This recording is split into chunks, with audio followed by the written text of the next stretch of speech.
Daha önce hiçbir yerde yemediğiniz, yine ilk defa göreceğiniz, çok eskiden Kurtuluş, Samatya gibi meyhanelerde yapılan ama artık günümüzde yapılmayan, çoğu insan artık Yunanistan'da bu arada patlıcanı deliyoruz ve hemen közlemek için içine bırakıyoruz. Restoranlara gittiği zaman oradaki meyhanelerde, tavernalarda denk geldiği esasında çok eskiden Ermeni vatandaşlarımızın, Mustaların yaptığı patlıcan tarator. Şimdi patlıcan tarator diye bu arada iyice dilelim. Arama motoruna yazın ve size esasında alakasız mezeler yaptıklarını görün. İlk defa göreceğiniz müthiş bir sofralarınızın baş tacı olacak bir meze yapıyoruz.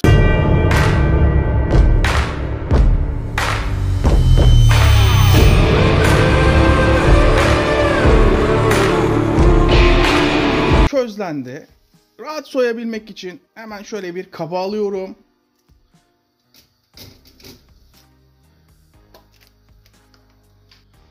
Kapağını kapatıyorum. İyice terlesin. Patlıcanın bedeninden ayrılsın. Evet, kağıt kalemler hazırlansın. Tarifi yapmaya başlıyoruz. 2 tane dilim ekmek. Ama ekmeklerin sadece ve sadece içleri. İster böyle bayat, İster böyle taze ekmek. Ama mutlaka ekmeklerin sadece içini kullanıyoruz. Vay! Ne? Sadece içi mi? Kabukları ziyan oluyor. İsrafı hiç sevmem.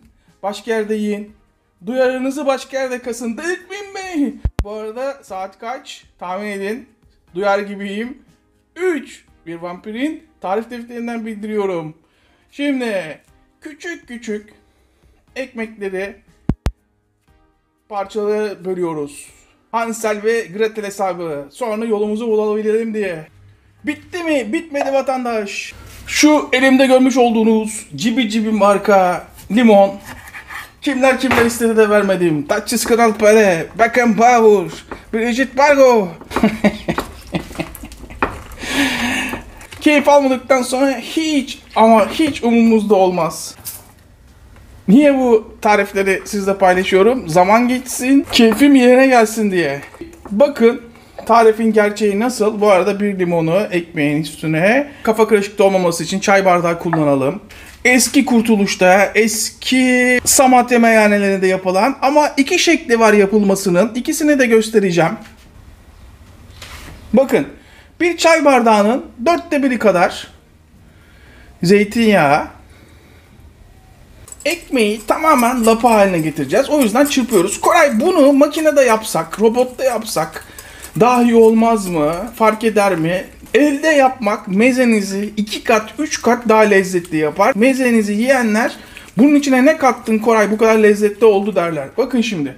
Görüyor musunuz? Halini. Devam ediyoruz. Sarımsak. 2 tane büyük sarımsak olarak düşünün. İşte bu. Sarımsağı da hemen şöyle bir çırpıyoruz. Şunu size göstermek istiyorum. Meze deyip geçmeyin. Ufak detaylarda saklı lezzet. Görüyor musunuz? Ekmek içi ne hale geldi? Burası önemli. Devam ediyoruz. Havan kullanacağız. Çok daha lezzetli olması için. Burada 2 şekil yapılıyordu. Bir badem kullanılıyor, bir ceviz. Burası unutmayın. Şu anda badem olmadığı için ben de ceviz kullanıyorum. Kullanmak isteyen badem kullanabilir. Ceviz de bir avuç kaldığı için ne kadar katarsanız o kadar lezzetli olur. Böylece cevizin tamamen yağı çıktı. Makinede yaptığınız zaman bu yağı elde edemiyorsunuz.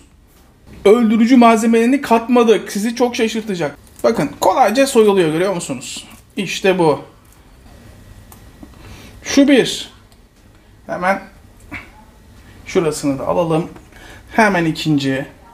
Zaten ne kadar kolay soyuluyor. Patlıcan sıcakken, meze yaparken mutlaka üstüne tuz. İnanılmaz bir lezzet farkı olur. Hemen patlıcanı küçük ve şu kafasını, şunları alıyoruz ama fazlasını alalım. İşte bu. Şimdi küçük doğruyoruz. Suyu içinde kalacak şekilde tamamen bıçakla eziyorum. Dikkat ediyor musunuz robotla yapmamın nedenini? Zırh gibi bıçakla zırh şeklinde patlıcanı küçülttüm. Bütün suyu içinde kaldı. Ve patlıcanı hemen içine, bakın sıcakken, Hiç fark etmez. Şu an sıcakken atabilirsiniz ama diğer malzemeleri sıcakken katamıyoruz. Buna dikkat. İşte bu. Sıcakken baharatları veriyorum. Biraz daha tuz. Tuza dikkat edin. Tuzlarınıza girmem. Yarım çay kaşığı kırmızı toz biber. Fazla abartmayın. Yarım çay kaşığı yeterli. Karabiber. Şöyle çay kaşığının 1/4 kadar. Kimyon. Koray bu köfte mi ya? Kimyon katıyorum. Çay kaşığının ucuyla. Önemli nokta, daha yarısına gelmedik mezenin. Ona göre kaçırmayın atlaya izleyenler. En önemli malzemeleri katmadık. 2 şekilde yapılıyor. 2 şekilde yapacağız. Ve işte bu. Şimdi diğer malzemeleri katmadan önce, bakın bu sıcak çünkü oda sıcaklığına gelmesini bekliyorum. Daha sonra malzemeleri katacağız. Yine geldik tarifin en önemli yerine. Kendimizi şımartmaya. Burası mutfak, kıracağız, dökeceğiz, keyfimize bakacağız. Bazıları kızıyor, Ermeni ustalar, Rum ustalar, yok Yunan mezeleri. Yapacak bir şey yok. Biz Kurtuluş Savaşı verirken onlar memleketin en güzel köşelerini kapmışlar ve eğlence, yeme, içme, meyhane kültürünü onlara kalmış. Ne yazık ki. Ve kendilerini geliştirmiş adamlar. Yunan mısın, şu musun, bu musun? Saçma sapan. Oğlum sizin kıçınızı, çoluğunuzun çocuğunuzun kıçını ben Silopi'de askerlik yaparken o dağ senin, bu dağ benim, kurtaran adamım ben. Çoluğuna çocuğuna paralı askerlik yaptırıp veyahut da kendisi paralı askerlik yapıp burada slasher gibi yorum yapanlara söylüyorum. Beni bitiremezsiniz oğlum. Beni bitiremezsiniz. Ben keyfime yemek yapıyorum. Kahvemizi içelim. Tarifimize devam edelim. Sizden değerli hiçbir şey yok. Ama benden sonra. Afiyet olsun. Meze soğudu. Şimdi burada şöyle bir tadına bakıyorsunuz. Bayılacaksınız, bakın şu an bile masaya götürün. Herkes bunu nasıl yaptın, ne kadar lezzetli diyecek. Herhangi bir krema. Bakın. Koray krema mı? Bakın mutlaka soğuduktan sonra yalnız patlıcan. Mezemiz soğuk olacak. En az 3 yemek kaşığı krema. Hemen böyle. Parmesan peyniri. Koray parmesan peynirim yok, ne yapabilirim? Eski kaşar koyabilirsiniz. Gravyer peyniri koyabilirsiniz. Şöyle 2 yemek kaşığı kadar. Hiç yoksa koymayacaksınız. Ama iş yeriyseniz parmesan toz peyniri muhakkak kullanın. Bütün kremayı yediriyorum. Bütün kremayı yediriyorum. Bir de kaşıkla bakalım. Görüyor musunuz? Patır patır dökülmüyor. Ama katı da değil. Hemen tabaklayalım bunu.